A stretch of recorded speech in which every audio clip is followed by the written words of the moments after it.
غوث پاک کے خلفاء میں ہم اللہ کی نشانی بن کر، یہ وہ لوگ ہیں، یہ ہے غوث الاعظم دستگیر. آپ سوچتے ہیں یہ کیا ہے، یہ کیا ہے؟ یہ کیا، یہ اللہ کی قدرت ہے. اللہ جس کو جو چاہے مرتبے عطا کرتا ہے، اللہ جس کو جو چاہتا ہے شان عطا کرتا ہے. اب دنیا یہ چاہتی ہے، دنیا یہ سوچتی ہے کہ ہم ان ولیوں سے اپنے رشتے کو توڑ لیں، کٹ کر لیں، ان سے منقطع کر لیں، تاکہ شیطان ہمارے ایمان کو آسانی کے ساتھ اچک سکے. میرے پیارے آقا علیہ السلام کے پیارے دیوانوں، بڑے مقدر سے یہ بزرگوں کے دامن ملتے ہیں. یہ دامن یوں ہی نہیں ملا کرتے، یہ بڑی قسمت کے بعد ملا کرتے ہیں. اگر کوئی ان کا دامن ہم سے چھڑانا چاہے تو چھوڑنا نہیں. اگر کوئی صاحب کہے یہ شرک ہے تو آپ پوچھ سکتے شرک کیسے؟ جب اللہ نے کہا وابتغوا الیہ الوسیلہ تو یہ شرک کیسے؟ اور پھر غوث پاک اپنی کرامت دکھا کر پوری زندگی میں یہ نہیں کہتے کہ یہ میری کرامت ہے، کہتے یہ اللہ کی قدرت ہے. اور ولی کی کرامت دراصل اللہ کی قدرت ہی ہوتی ہے. اور سنو، جن لوگوں کو اللہ پہ بھروسہ نہیں وہ ولیوں کی ولایت کا انکار کر سکتے ہیں، لیکن جو اللہ کو مانتے ہیں، تو جو اللہ چاند کو چاندنی دے سکتا ہے، کیا وہ عبد القادر جیلانی کو کرامت کی طاقت نہیں دے سکتا؟ بات تو اللہ کے دینے کی ہے کہ اللہ نے ان کو ایسا بنا دیا ہے کہ ان کو لوگ دیکھتے چلے جائیں اور پتا کرتے چلے جائیں کہ ان کی شان کیا ہے، ان کے مرتبے کیا ہے. اور اشط اللمعات میں شیخ عبدالحق محدث دہلوی رحمت اللہ تعالی علیہ لکھتے ہیں کہ آج بھی سرکار غوث الاعظم دستگیر رضی اللہ تعالیٰ عنہ اپنی قبر انور سے زندوں کی طرح تصرف فرما رہے ہیں. کیونکہ جب ہم ان کو مدد کے لیے پکارتے ہیں تو وہ روحانی طور پر ہماری مدد کرتے ہیں، اور روح کے لیے دور اور نزدیک یکساں است فرماتے ہیں شیخ عبدالحق محدث دہلوی کہ روح کے لیے دور اور نزدیک ایک جیسی بات ہے. اس کو یوں سمجھ لیں آپ کہ جب آپ قبرستان جاتے ہیں، دیکھیے بات یہ ہے سمجھنے کی، بات سمجھا کرو، اس پہ عمل کیا کرو. اللہ اس کے رسول نے سب بیان کر دیا ہے، تم نادان نہ بنو. دیکھو آپ قبرستان جاتے ہو، مثال کے طور پہ بڑا قبرستان یہاں سے قریب ہے، آپ گیٹ پہ کھڑے رہ کر کے کہتے ہو السلام علیکم یا اہل القبور. بتاؤ آپ کی نیت کیا ہوتی ہے؟ سلام مردوں کو سب کرتے ہیں، مردے بھی کہتے ہیں، ہم سلام بھی کرتے ہیں. اور سلام کرتے ہیں تو نیت کیا ہوتی ہے؟ جو مولانا اسحاق بابا ہے بس وہی سن لیں گے، ان کے بازو میں مولانا معصوم وہ سنیں گے، یا اور قریب. آپ کتنی قبروں کو سلام کرتے ہیں؟ اللہ کی قسم کھا کے کہنا، کتنی قبروں کو؟ 2 کو، 4 کو، 10 کو، 50 کو، کتنی؟ تو آپ کہیں کہ نہیں بھائی بات یہ ہے یہاں سے لے کے وہاں تک سب کو کرتے. یہی تو ہے. کیوں کرتے ہو؟ وہ تو مٹی کا ڈھیر ہے، کیوں کرتے ہو سلام؟ بند کرو. آپ کہیں گے کیسی بات کرتے ہیں؟ حضور نے کہا آپ کی مانے کہ حضور کی؟ میں نے کہا میں نے کب کہا کہ حضور کی نہ مانو؟ یہی تو جھگڑا ہے. ساری بدنامیاں تو اسی لیے مول لے رکھی ہے کہ یہی کہتا ہوں کہ حضور کی سنو، ملا کی مت سنو، مولا کی سنو. اسی لیے تو پھول ہو کر ہو گئے کیا خار ہم. یہی تو سب مسئلے تو سب یہی ہے، پرابلم تو سب یہی ہے. یہی تو کہتا ہوں کہ جو ان کی نہ مانے اسے نہ مانو، پھر کتنا ہی بڑا ملا ہو. بات تو مولا کی ہے نا، حضور ہمارے مولا، ہم نے ان پر ایمان لایا ہے. تو پھر حضور نے کہا کہ قبرستان جاؤ، قبر والوں کو سلام کرو. کتنا؟ 5 ایکڑ پہ قبرستان ہے تو بھی سب سن رہے ہیں، 100 پہ تو بھی سب سن رہے ہیں، 200 پہ سب سن رہے ہیں. اب بتاؤ سب سن رہے ہیں تو ان میں کون کون؟ پتا چلا کہ اپنے محلے کا پیکڑ بھی وہی ہے. بات ہنسنے کی نہیں ہے، میری بات کو لطیفہ نہ سمجھنا. مجھے اس وقت بہت غصہ آتا ہے جب کوئی میری بات کو لطیفہ سمجھ کے ہنستا ہے. سنجیدگی سے لینا، یہ لطیفے کی محفل نہیں. محلے کا پیکڑ قبرستان میں موجود، تاش کے پتے جس نے ہمارے سامنے پوری رات کھیلے وہ اسی قبرستان میں موجود. جو بیوی کی پٹائی کرتا تھا اسی قبرستان میں موجود. جو حرام کھاتا تھا اسی قبرستان میں موجود. لیکن اس کی خوبی ساری خرابیوں کے بعد اتنی تھی کہ وہ کلمہ لا الہ الا اللہ محمد الرسول اللہ پڑھتا تھا، یعنی مسلمان تھا. اس لیے وہ قبرستان میں ہے تو مولانا اسحاق جیسا اگر متقی میرا سلام سن رہا ہے تو وہ شرابی بھی میرا سلام سن رہا ہے. آپ کہیں گے وہ کیوں سن رہا ہے؟ آپ نے کیا جو سن رہا ہے. اگر نہیں سنتا پھر کرتے کیوں ہو؟ بند کرو. اور بند نہیں کر سکتے تو یقین لاؤ کہ وہ پینے والا سن رہا ہے, وہ تاش کے پتے کھیلنے والا سن رہا ہے, وہ رات رات پر زنا کے اڈوں پہ رہنے والا سن رہا ہے. کیوں؟ اس لیے کہ وہ مسلمان تھا. اللہ اکبر. کیوں سن رہا ہے؟ آپ کہیں گے اس کی قبر اگرچہ مٹ گئی, ہڈیاں گھل گئی, لیکن کیوں سن رہا ہے؟ تو کہا کہ وہ نہیں سن رہا ہے, اس کی روح سن رہی ہے. بس یہی تو بات ہے. ارے جب تیرے محلے کے پیکل کی روح تیرا سلام سنتی ہے تو 40 سال تک کے فجر کی نماز عشاء کے وضو سے ادا کرنے والے عبد القادر کی روح یا غوث المدد میری فریاد کیوں نہیں سنتی؟ نعرہ تکبیر, نعرہ رسالت, نعرہ رسالت, جشن غوث اعظم, سنی دعوت اسلامی, نعرہ رسالت. سبحان اللہ. بات تو حدیث کی ہے, بات تو حدیث کی. جب سلام پہنچتا ہے تو فریاد کیوں نہیں پہنچتی؟ واللہ وہ سن لیں گے, فریاد کو پہنچیں گے. اتنا بھی تو ہو کوئی کہ آہ کرے دل سے. بات ولیوں کے نام پہ اختلاف, متحد ہو, پیار پیدا کرو, آپس میں اتحاد پیدا کرو. لیکن یہی ہے کہ نبی پاک کے فرامین پہ اتحاد پیدا کیا جائے, لوگ ہم متحد ہوں. اور غوث پاک کو پکارنے والے ہم اور آپ صرف نہیں ہیں. جس غریب نواز نے 90 لاکھ کو کلمہ پڑھایا وہ خود بھی کہتے ہیں یا غوث معظم نور ہدا. یا غوث کس نے کہا وہ بتا رہا ہوں. کون کہہ رہا ہے؟ جس نے 90 لاکھ کو کلمہ پڑھایا وہ کہتے ہیں یا غوث معظم نور ہدا. اے غوث عظمت والے گو, معظم عظمت والے غوث. غوث تو سب عظمت والے ہیں لیکن یہ غوثوں کا غوث, غوث الاغواث. خدا کی قسم میرے غوث کا بھی کوئی جواب ہے؟ کوئی جواب ہے؟ علماء فرماتے ہیں, بزرگوں کا فرمان ہے کہ قیامت کے دن حضور کہیں گے اور انبیاء کی امت میں میرے غوث جیسا کوئی ولی نہیں ہے, میرے عبد القادر جیسا کوئی ولی نہیں. یا غوث معظم نور ہدا, مختار نبی مختار خدا. اے غوث معظم تو اللہ کا ہدایت کا نور ہے. اور کیا کہا؟ مختار نبی مختار خدا. تجھے اللہ نے بھی اختیار دیا ہے, رسول اللہ نے بھی اختیار دیا. سلطان دو عالم قطب اولا, تو دونوں عالم کا بادشاہ ہے. کس کا عقیدہ ہے؟ غریب نواز کا. سلطان دو عالم قطب اولا, تو دونوں جہان کا بادشاہ ہے. دونوں جہان, دنیا اور آخرت کا بادشاہ ہے تو. اب آپ کہیں گے یہ تو شرک ہو گیا, اس کا ذمہ دار میں نہیں, اس کا ذمہ دار تو غریب نواز ہے. اگر یہی بات شرک تھی تو 90 لاکھ کو کلمہ کس لیے پڑھا؟ یہاں تو شرک کو پہلے سے ہو ہی رہا تھا. پھر پنا ساگر پہ پانی بند کیسے ہوا؟ تو شرک کو تو مٹانے آئے تھے.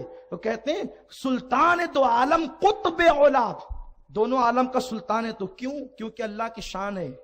اللہ خود فرماتے ہیں قل اللہم مالک الملک توتی الملک من تشاء. یہ ہے قرآن. اے حبیب یہ عرض کریں اللہم مالک الملک, اللہ تو ملک کا بادشاہ ہے, تو ملک کا بادشاہ ہے, ملک کا بادشاہ ہے. تو تل ملک, اور اللہ تو اپنی بادشاہت, اللہ تو اپنی بادشاہت جسے چاہتا ہے عطا کرتا ہے. تو اللہ کی عطا کی بات ہے. بادشاہ حقیقی وہی ہے, لیکن اگر وہ غوث پاک کو بنا دے, اس کی شان ہے. تو تل ملک من تشاء, تو جسے چاہے بادشاہ بنا دے. کسی کو ایک ملک کا, کسی کو دونوں جہان کا بنا دے. تو غریب نواز کہتے ہیں کہ سلطان دو عالم قطب اولا, تو دونوں عالم کا سلطان ہے اور تو بڑا عظیم قطب ہے, قطبوں کا قطب ہے. اور کہتے ہیں حیران جلالت ارض و سما, آپ کی عظمت اور بزرگی کو دیکھ کر زمین اور آسمان بھی حیران ہے. بس اختتام پر عرض کروں, بس وہ غوث, کتنی شان,